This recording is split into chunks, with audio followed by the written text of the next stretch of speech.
Bessey Tools was kind enough to send me a few accessories for my K-body REVOs, so I thought I'd take a moment to show you how to attach their K-body extender, as well as show you how I maintain and keep my K-body bars free from glue. But before we get to that, I would like to thank you for stopping by to watch this video, and if you're new to the channel and like what you saw here, please be sure to hit that like and subscribe button before you go. So with that being said, let's begin.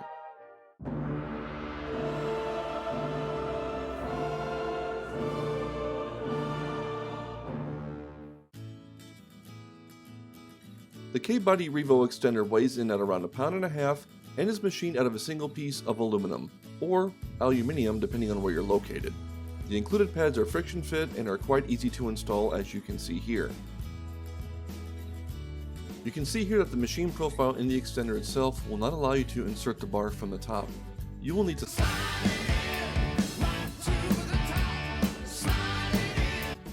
Now, in order to use the extender on your REVOs, you'll need to take them apart. It's not difficult and the process is rather quick. I'm using two 12-inch REVOs for this demo because, well, they're a lot easier to manage for this sort of thing. Now, some may fight with putting the sliding jaw back onto the bar. The easiest way for me to do that is to lift the handle, and once I feel it grab the bar, I lower the handle and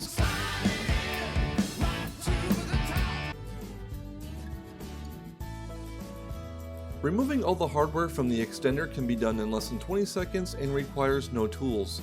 Well, at least the ones that I received didn't require any. With everything in pieces, now would be a good time to show you how everything goes together. Now, I like to keep my clamps clean and free from debris. That doesn't mean I don't use them. Every new and not so new clamp in my shop gets the same treatment. To clean the bar, I'll splash a little denatured alcohol on a fairly clean microfiber towel and completely wipe it down to remove any dirt or grime. You'll notice that there's no glue on the bar whatsoever. I'll get to that in a few.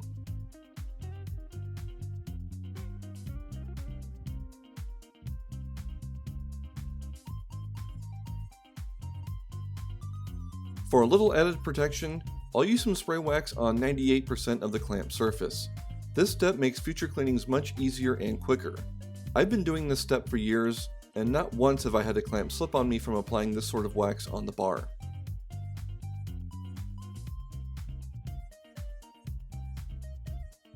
My last step is to look at the Acme thread on the handle. I'll clean up the threads if they're dirty, but honestly, 9 times out of 10, all I need to do is add a drop of oil to keep the handle action running smooth. After that, it's a matter of putting the clamp back together and covering it in glue for my next demo.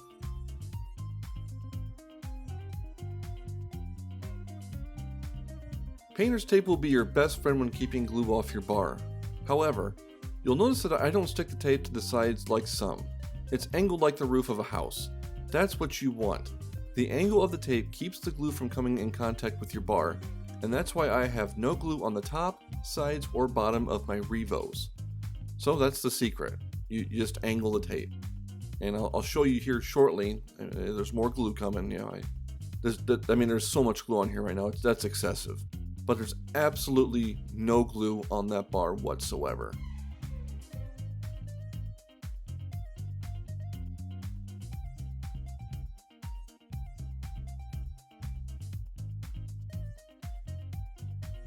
Now that I've shared a few tips with you, let's get back to our regularly scheduled program.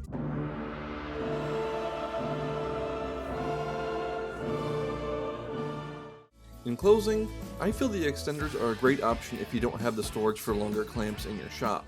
For instance, if you take two 50-inch REVOs and their extender, you can easily have yourself a clamp that's over 103 inches long in less than 2 minutes.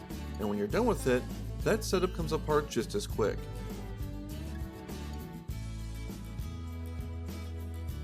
Now, I always try to find something that I don't like about a tool or an accessory so I don't seem biased towards the company, but honestly, I've got nothing on these extenders.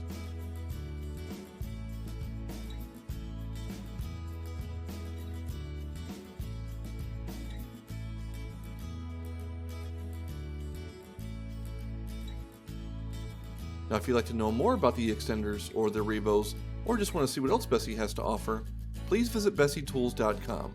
I'd like to thank you for watching, and until next time, take care and have a good one.